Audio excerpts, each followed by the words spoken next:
Okay, so just some movie news. Firstly, picking up on something we talked about back on Weekly 43, Amazon obviously purchasing MGM. We spoke about back then. Yeah. And of course, one of the franchises they picked up is James Bond in that big mega deal.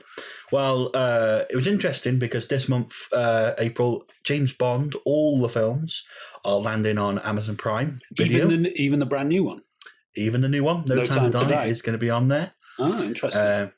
Which is big news, obviously. But I also noticed, I was just scrolling through Odeon film showings yesterday, and it looks like James Bond is coming back to the cinema for the May month at least to start with. No Time to Die, you mean?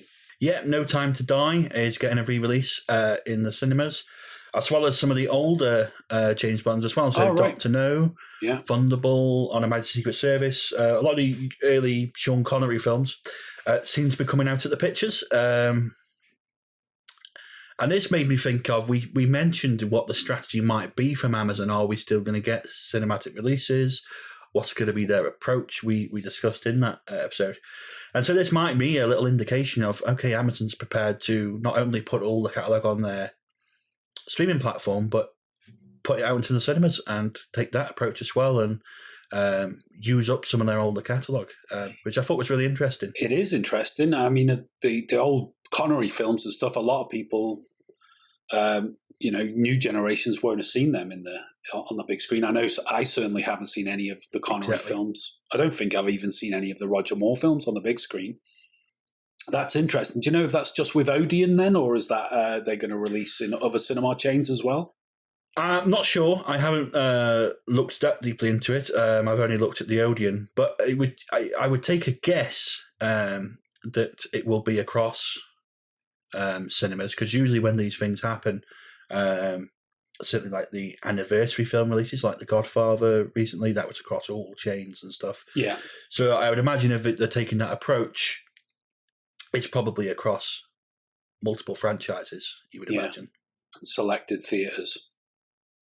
But it's something we've talked about a lot in terms of it'd be really great to get old films back into the cinema so you get a chance to see things that you couldn't see because you were too young at the time and it's 30 years ago and, you weren't born and stuff like that. Yeah.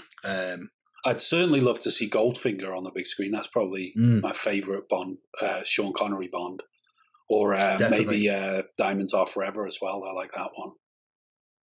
Yeah, there's a few from that period. I'd love to see From Russia With Love, actually, as well, because that's one of my favourites. I'd love to see that on the big screen. It's classic, isn't it? But yeah, it'd be great because we've never had the opportunity, of course. We weren't born when they came out. No. So to be able to go and watch them on the big screen would be a wonderful experience. Definitely. And as you said, something we've talked about before and sort of said we wish happened more often. So that's cool. I'd definitely go and see one or two of them, definitely. So that's coming in May, is it? May is the start of some of the films. What I'm assuming will happen is they'll do a first batch and then maybe the month after you'll get some more or something like that, Some more. There'll be Roger Moore. I must warn you, I'm Roger Moore. Who? Roger Moore.